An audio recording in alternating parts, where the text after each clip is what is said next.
Sí, buenas tardes, señorías, miembros del Gobierno, señor presidente, señores diputados.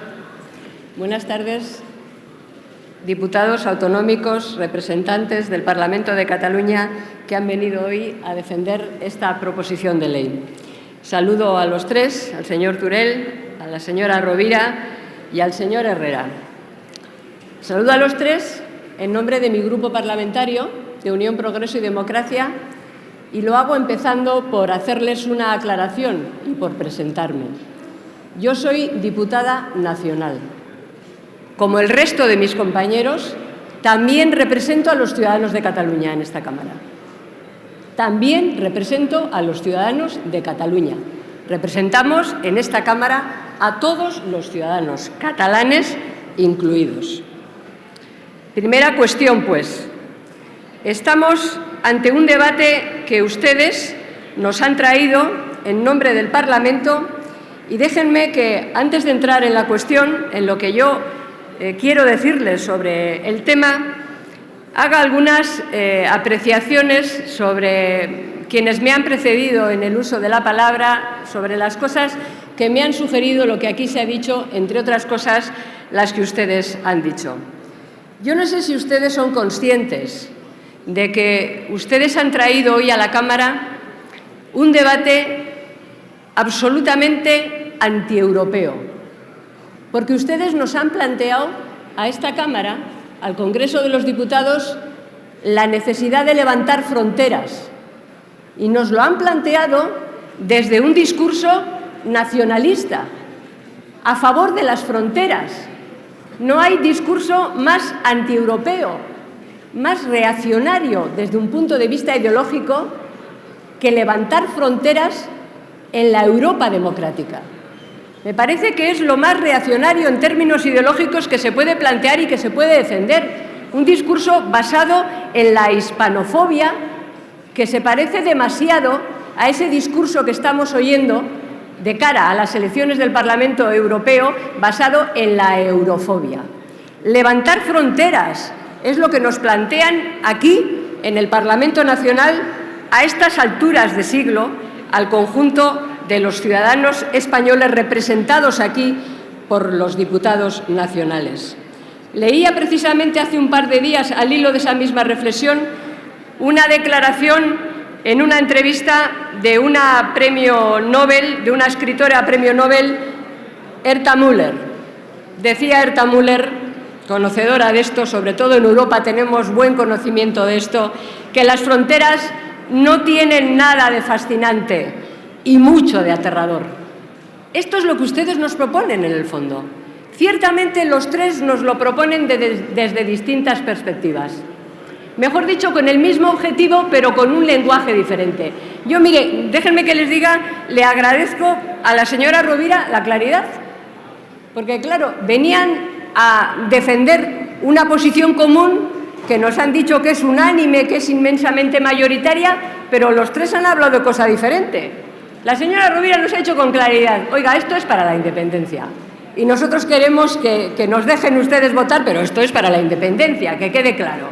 Y lo ha explicado con sus argumentos, muchas veces más con sentimientos que con argumentos, pero esa es otra cuestión. El señor Turull nos ha dicho que no, y el señor representante de Convergencia y Unió, Duran i Lleida, lo mismo, nos ha dicho, no, nosotros queremos hacer que nos dejen decidir, pero no es para decidir. El señor Duran i Lleida prácticamente nos ha dicho que es para saber.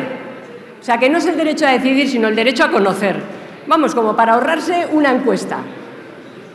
Y luego el señor Herrera, pues nos ha venido a decir, al menos así lo he entendido yo, que ellos quieren tener esa oportunidad de votar, pero es para votar en contra de la frontera. Pues menos mal que traían ustedes una posición común, porque, vamos, que si les dijéramos que sí, no sabríamos a qué atenernos de las tres posiciones que han traído. Luego, al hilo de lo mismo, han hablado mucho de pueblo, del pueblo y de los sentimientos. Lo de los sentimientos no han sido los únicos que lo han planteado, y las identidades. Me ha sorprendido a mí que el portavoz del Grupo Socialista haya empezado por la identidad, que era una cosa muy nacionalista, pero que ahora una cierta izquierda ha abrazado, lo cual a mí no me deja de sorprender lo de la identidad. Pero se ha hablado mucho de identidad, de sentimientos. La señora Rovira nos ha dicho que, vamos, hasta nos ha explicado las cosas que habla cuando lleva a su niña al colegio y cómo coinciden en esas cosas, pero vamos, que no sabemos interpretar nosotros, el resto de los españoles, cómo sueñan los catalanes. Y al hilo de los sueños y de los sentimientos ha habido también bastantes manifestaciones sobre las que yo querría decir algo en nombre de mi grupo. Oiga, que la política y la democracia no está para entender o interpretar los sueños, ni para favorecer los sentimientos, para comprenderlos o para ampararlos. La democracia está para defender los derechos de los ciudadanos, porque, por cierto, ninguno de los tres ha mencionado la palabra ciudadano. Mucho pueblo y muy poca ciudadanía. Muy poquita ciudadanía, mucho pueblo, mucho sentimiento. Y, claro, efectivamente, los sentimientos son importantes, ya lo creo, pero este es un debate en el que los sentimientos, que tienen su importancia y que yo respeto los de cada cual, por supuesto, faltaría más, pues no me llevan a tomar una decisión u otra, porque los sentimientos son algo personal, pero como aquí no estamos para proteger los sentimientos de nadie, sino para garantizar los derechos de todos, este no es un debate sobre los sentimientos, alguien lo dijo también, no, este es un debate sobre los derechos, sobre la libertad y sobre la democracia. Y yo estoy en contra, en nombre de mi grupo, de lo que nos han traído los nacionalistas catalanes disfrazados de tres cosas a este debate, en contra, porque me parece antidemocrático. Porque quitarles derechos a los ciudadanos, aunque se dejaran, es antidemocrático. De la misma manera que no se permite que los trabajadores, en un acuerdo con su contratador, renuncien a ningún derecho. Porque es antidemocrático, porque se protege. Y lo que ustedes nos han planteado es quitar derechos a unos ciudadanos y eso es antidemocrático. Y por eso mi grupo parlamentario está en contra. También en la previa, y por aclarar algunas cosas en relación con lo de las identidades, que me parece muy peligroso. A lo mejor es que, en fin, no sé, procedo de una tierra en la que eso se ha discutido mucho y se ha matado mucho en nombre de ello, por cierto, también. Y entonces tengo una sensibilidad especial hacia ello. El señor Rubalcaba, por ejemplo, nos ha explicado, por ejemplo, hablando de las identidades, y hablando de lo bien que está España después de la Constitución del 78 y del desarrollo autonómico, cuestión interesante, nos ha explicado cómo se perseguía. En la España de la que venimos, en la España no democrática, ha dicho él, las identidades, las lenguas. No, hombre, no. Se perseguía a los ciudadanos. No conozco a nadie que esté en la cárcel por su identidad. Mi padre le condenaron a muerte no por ser de Cantabria, sino por ser republicano. Y a nosotros no nos mataban por otra cosa que por eso, ¿verdad? Entonces, es importante también a la hora de abordar el debate. No, estamos hablando de derechos de ciudadanos y no de identidades de unos o de otros. La diferencia entre la España de Franco y la España constitucional y la España democrática no es que aquello era una España centralista. Ese es el modelo territorial del Estado. No, no, es que aquello era una dictadura y esto es una democracia. Y de eso es de lo que estamos hablando y eso es lo que tenemos que defender. La democracia, los derechos de los ciudadanos, lo que ustedes no solamente no quieren defender, sino que quieren perturbar, los derechos de los ciudadanos. Por eso estoy en contra del planteamiento, porque lo que ustedes pretenden es quitar derechos a una parte de los ciudadanos, también a los que viven en Cataluña. Se ha dicho aquí que no hay opresión en Cataluña. Sí que la hay. Los ciudadanos no nacionalistas viven oprimidos, ¿o no es verdad? Sí que la hay, viven oprimidos, no pueden ocupar el espacio público, ya lo creo que hay opresión, pero no es una opresión del Estado respecto de Cataluña, no, son ciudadanos catalanes que oprimen a otros ciudadanos catalanes, ya lo creo que sí, a los que no están en el discurso de lo políticamente correcto, a los que no son nacionalistas.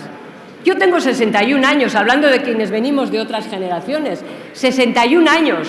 Durante la mitad de mi vida, o una parte muy importante de mi vida, era una mala española para el franquismo, porque no era franquista. y durante una larga parte de mi vida era una mala vasca porque no era nacionalista. Eso se produce hoy también en Cataluña. Y esos son problemas que tienen los ciudadanos que viven en Cataluña. Y de esos problemas y de otros, que espero poder hablar después, también quiero hablar en este debate. El modelo territorial es importante, como dije antes, pero no es más que un modelo, no es más que un instrumento al servicio de los ciudadanos. Se ha dicho aquí también que la desigualdad entre españoles, alguien que me ha precedido en el uso de la palabra, no tiene que ver con la parte de España en la que vivan, sino con la clase social a la que pertenecen.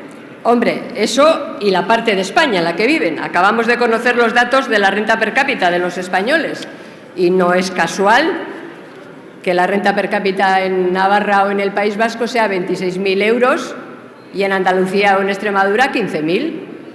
No es casual, tiene que ver con el modelo territorial del Estado, ¿o no? Tiene que ver con unos privilegios que tienen unas regiones respecto de otras, que las administran sus gobiernos, naturalmente, pero es la renta per cápita del conjunto de esa comunidad la que tiene una diferencia tan enorme. Ahora voy ya al debate que se ha suscitado. He escuchado estos días, como ustedes, hablar de este debate en términos, yo creo que excesivos, si me permiten la expresión, desde la perspectiva de la expectativa. Se ha dicho que es el debate más importante de los últimos 10 años, que es un debate trascendente. Bueno, yo creo que, en fin, lo que viene en el orden del día es una proposición de ley, aunque tenga otra pretensión distinta, que aquí hemos debatido y votado a propuesta de Esquerra Republicana en octubre del año 2012. Exactamente la misma. La cesión de esta competencia, en virtud del 152 de la Constitución, es rápido. Es que es una competencia imposible de transferir. No tiene contenido material, mucho menos dentro del 152 de la Constitución. Lo liquidaríamos en un minuto. Es que no tiene contenido material, como explicamos en aquel debate. Y, por tanto, es imposible de que se transfiera. Ni por el 92 de la Constitución, que dice el señor Rubalcaba, que está muy bien traído, el artículo 92 de la Constitución, porque es precisamente el artículo que centra la cuestión. Porque es que un referéndum sobre un tema esencial, pues es un referéndum que se tiene que celebrar en toda España. O sea, y por eso no se puede transferir esa competencia. Todas las competencias que se han transferido o delegado en base al 152 de la Constitución tienen contenido material. Por eso el 152, en el último párrafo, establece que se hará el cálculo de lo que supone esa competencia, porque son de contenido material. O sea, lo liquidaríamos en medio minuto. Trascendente. No, miren, lo debatimos y lo votamos en el mes de octubre del año 2012. Ahora, puede ser trascendente lo que no se dice, lo que se oculta, lo que se dice a medias, pero realmente esto tardamos 1 hora y cuarto. Yo recuerdo haber debatido el asunto con el señor Bosch, que vino a la tribuna a decir que lo importante era votar, como se ha dicho hoy aquí, y que lo democrático era votar, y que había que votar, que eso era lo democrático. Y recuerdo haberle explicado que la democracia también es decidir sobre qué no se vota y qué se renuncia a votar. Y quién tiene competencia para votar una cosa u otra, que es algo elemental y de lo que aquí también se ha hablado. Es muy democrático decidir, por ejemplo, que no se vota en España sobre la pena de muerte, sobre la recuperación de la pena de muerte o sobre la ablación de las mujeres. ¿No? Hemos decidido que sobre eso no se vota. Y eso es muy democrático. O sea que la democracia no es solo votar. La democracia es fundamentalmente respetar las leyes, las normas que nos hemos dado todos. Y si no se respetan ni las normas ni las leyes, pues sencillamente no hay democracia. También he escuchado muchas apelaciones al diálogo y a la negociación. Dice, pero vale, dialogar, ¿con quién y sobre qué? ¿Y negociar qué? Porque, claro, lo del diálogo junto con la paz son las palabras más pervertidas, creo yo, de la historia. Porque a alguien le dices, ¿está usted a favor del diálogo? Y dice, no. ¿Quién va a decir que no? ¿Está usted a favor de la paz? No. No todo el mundo está a favor del diálogo y a favor de la paz. y a favor de la negociación, todo el mundo, pero luego hay que ir a materia. Y dice, bueno, ¿a negociar qué y con quién? ¿Y dialogar qué? Oiga, se dialoga... por ejemplo, ¿a ustedes les parece que hay que dialogar con alguien que incumple las sentencias de los tribunales y que hay que dialogar sobre qué se hace cuando alguien decide no cumplir una sentencia de un tribunal? Pues no.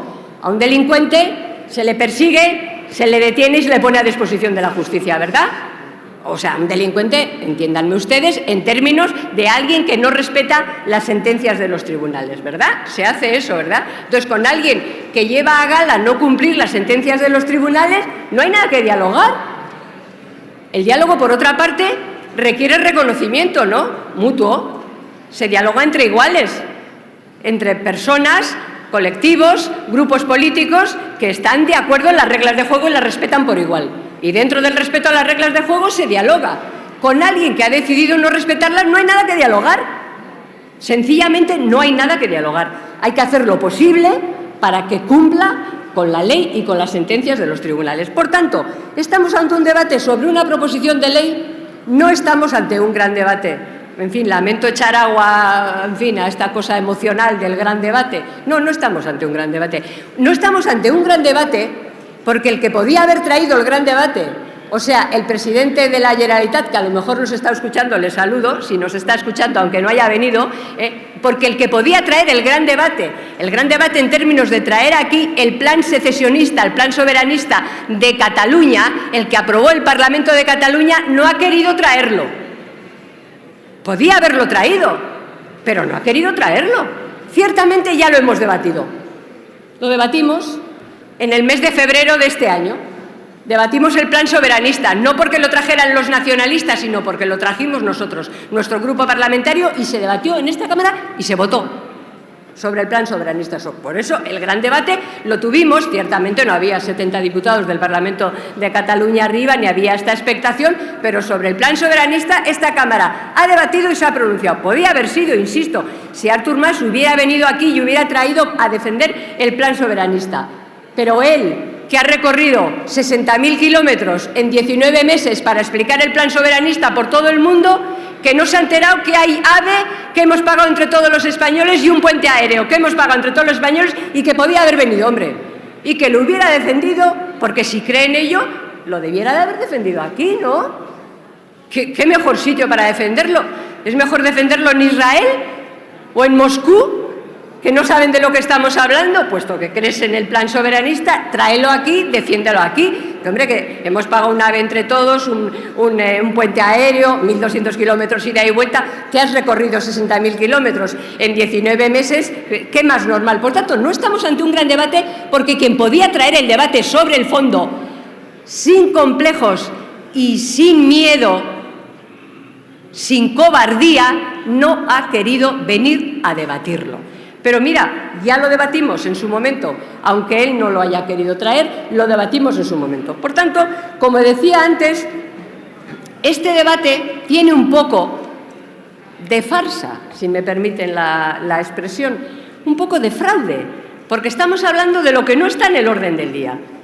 Al hilo de lo que está en el orden del día, estamos hablando de aquello que el presidente de la Generalitat no ha querido traer al debate. No ha querido venir a traerlo, pues como vino el lehendakari Ibarretxe con el plan en el año 2005, y lo trajo y lo debatió. Sí, también Ibarretxe dijo en aquel, el lehendakari dijo en aquel entonces, que dijera lo que dijera el Parlamento, él iba a seguir adelante. Pero se ve que el Parlamento se lo dijo tan claro que llegó a la conclusión de que no podía seguir adelante. Entonces, decía alguno de los diputados, no, o alguien de los que habló antes, no piensen ustedes, no se fijen en lo que ha dicho, sí, el señor Durán Lleida, en lo que ha dicho uno y otro, piensen en lo que estamos hablando ahora. Bueno, en fin, pensamos en lo que estamos hablando ahora, pero es importante saber que quienes defienden esta iniciativa han dicho que hagamos lo que hagamos en el Congreso de los Diputados, ellos seguirán adelante. Y eso es importante porque tanto defender el derecho a decidir, este Parlamento tiene derecho a decidir sobre esta cuestión, ¿no? Ustedes no lo han reconocido, si no, no lo hubieran traído. Entonces, tenemos derecho a decidir, pero ustedes ese derecho a decidir que tenemos no lo van a respetar, porque ya han dicho que no lo van a respetar. Entonces, ¿el derecho a decidir de quién es? ¿A decidir de ustedes en representación de todos nosotros o solo a decidir cuando decidimos lo que ustedes quieren que decidamos? Entonces, el derecho a decidir hoy lo vamos a expresar cuando termine este debate, debatiendo primero y votando después sobre un asunto que han traído ustedes. Porque pueden decir, hombre, cuando ustedes lo votaron antes, porque lo trajo el Grupo de Unión Progreso y Democracia, nosotros no queríamos, pero lo trajeron eso, trajeron la falacia del derecho a decidir, pero ahora lo han traído ustedes. Luego, esto de que digan que no lo van a respetar, ocurra lo que ocurra, me parece que es, en fin, un fraude desde nuestro punto de vista. Es un fraude que no debemos de permitir que se lleve a cabo. Mucha gente planteaba hoy, seguramente que a todos los que estamos aquí nos lo han planteado. ¿Qué esperan ustedes del debate? Del debate ya sabemos, ¿no?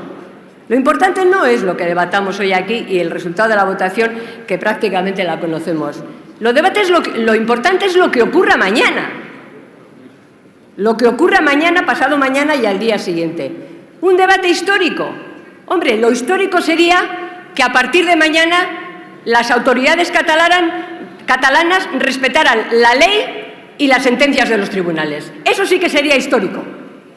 Y eso es lo que hemos de provocar, que a partir de mañana respeten la ley y las sentencias de los tribunales. Porque si no, lo de hoy habrá sido, en fin, una farsa, habrá sido una falsificación de la realidad, habremos hecho el debate en ausencia del que lo podía haber traído aquí, en su ausencia, del que lo podía haber traído y explicó ayer que no lo traía porque no quería que fuera su final, como el del Lehendakari Ibarretxe. Pero es que aunque no esté, en fin, ustedes saben que hay funerales sin presencia del muerto. Y eso también puede ocurrir. Que si el Congreso de los Diputados se pronuncia con el rigor, con la seriedad y con la claridad que corresponde, el nacionalismo que quiere levantar fronteras dentro de España y dentro de Europa acabará aquí. Y podrán seguir siendo nacionalistas, estaría bueno, y separatistas, y republicanos, y lo que sea, pero levantar fronteras y separar ciudadanos será algo que estará mal visto, porque estará tan mal visto como los eurófobos. Los hispanófobos tienen que estar igual de mal vistos en España que los eurófobos en Europa. Eso que rechazamos todos de cara a las elecciones del nuevo Parlamento Europeo y de cara a un debate que tendremos mañana con el presidente del Gobierno. Es que veo yo que gente que hoy está por las fronteras, mañana le dirá al presidente del Gobierno que tiene que tratar de conseguir una fiscalidad común, una política económica común, una política migratoria común, todo mucho más Europa. Oiga, si estamos en lo de ceder competencias a Europa y no en lo que nos devuelvan competencias que nunca tuvimos, que es el discurso del nacionalismo. Si estamos, esto es completamente contrario a la historia de la Europa moderna y de la Europa democrática. Alguien citaba antes el éxito que ha tenido lo de España nos roba, este discurso tan cutre, tan reaccionario, tan falso, de España nos roba, que lo que hace, además de engañar a mucha gente, porque es un discurso sentimental y absolutamente, en fin, falso, pero que tiene su recorrido, es que oculta lo que en realidad se pretende con este discurso nacionalista hispanofóbico, insisto, que es robarnos la España plural y democrática. Es que nos quieren robar la España plural y democrática en la que nadie nos preguntamos el uno al otro si eres más vasco o más español, más catalán o más español o más gallego, en la que nadie nos lo preguntamos porque nos importa un bledo.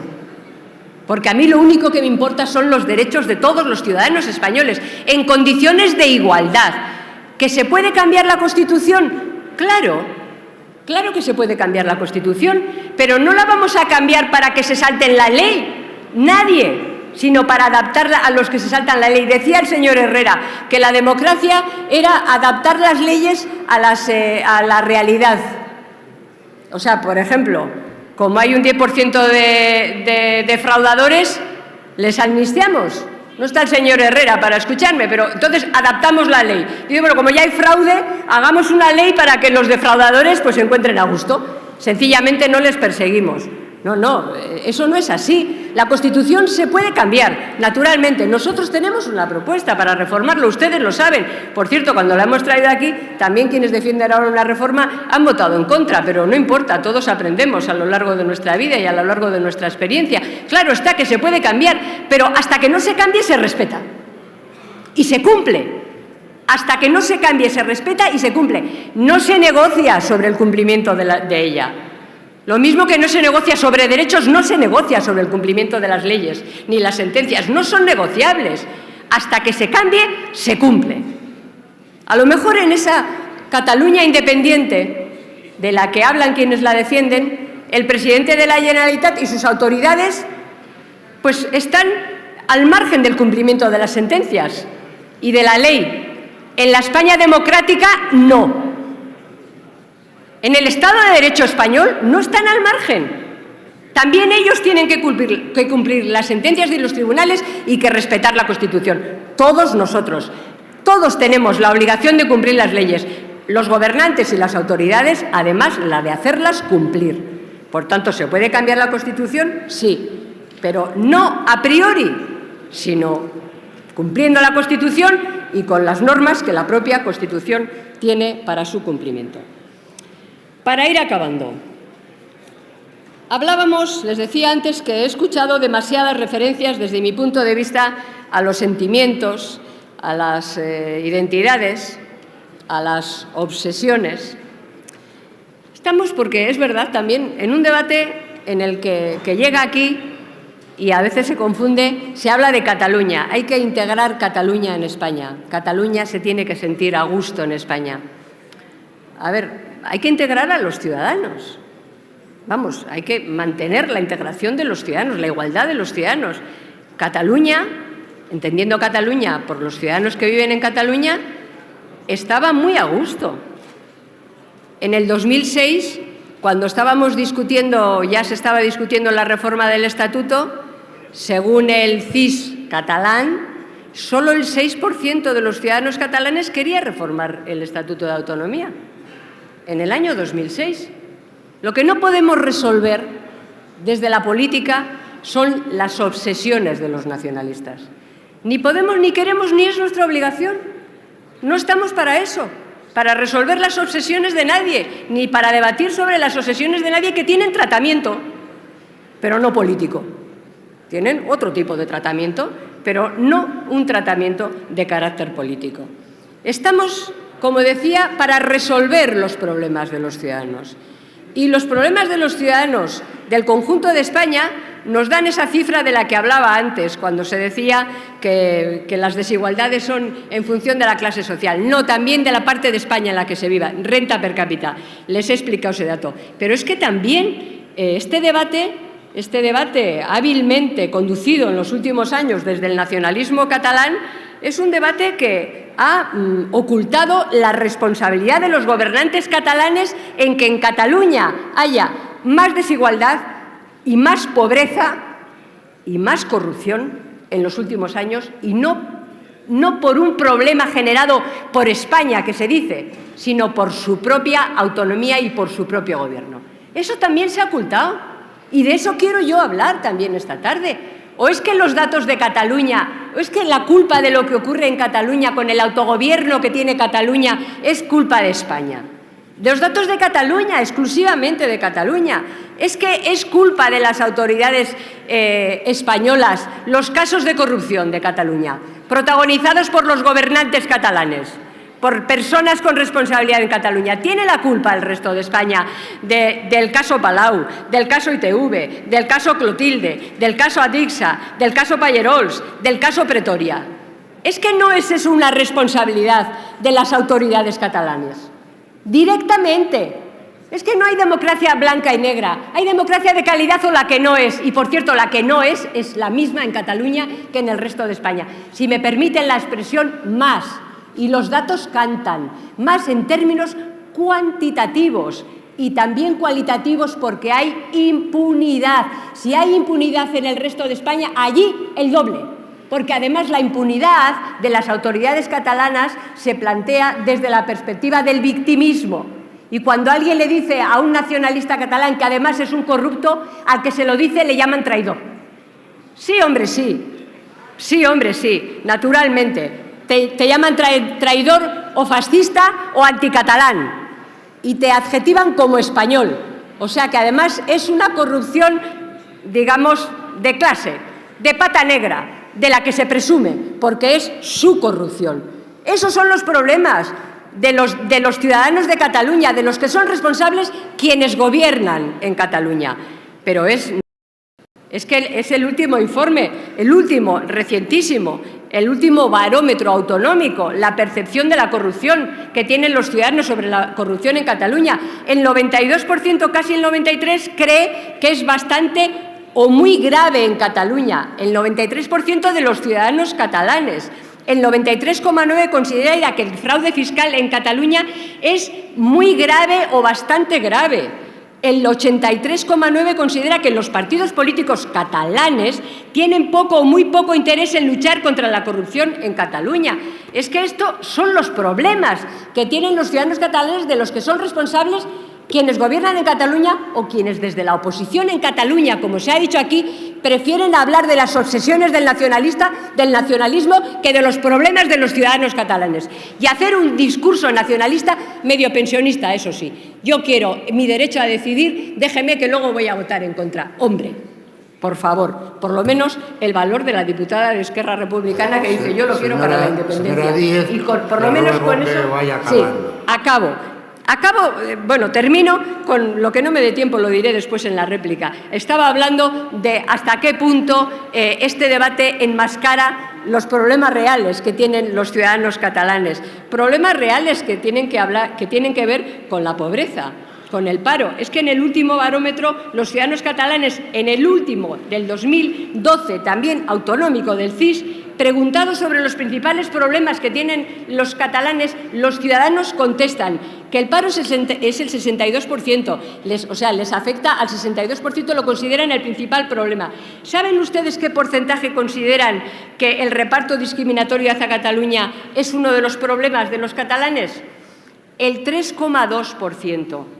El 62% considera que es el paro, el 44% considera que son las políticas económicas y el 25% los políticos en general. La independencia y el autogobierno el 6,2% también. O sea que en vez de debatir sobre los problemas de los catalanes, nos traen ustedes a debate sus obsesiones. Y yo creo que esta tarde, que va a durar hasta las 10 y pico, podíamos haber hablado de los problemas de los ciudadanos catalanes, de los problemas de verdad, de los ciudadanos catalanes y de los problemas en conjunto de los ciudadanos españoles. Eso sí que hubiera sido histórico, que hubiéramos dedicado una tarde a hablar de los problemas de verdad y a escucharnos mutuamente.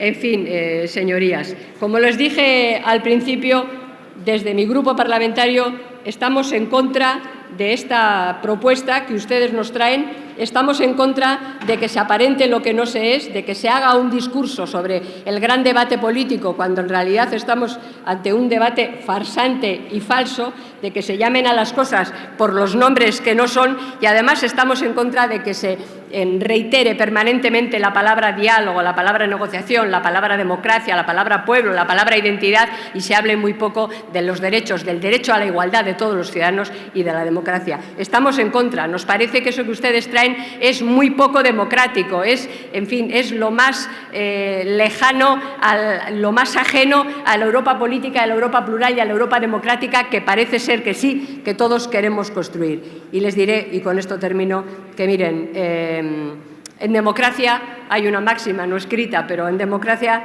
está claro que lo esencial no se discute.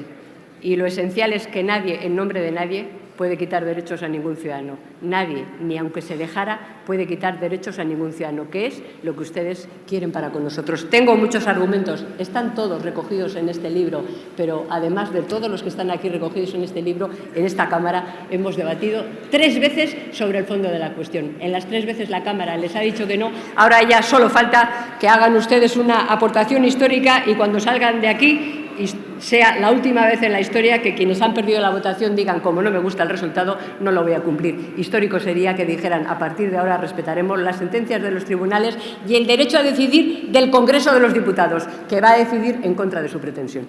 Gracias, presidente.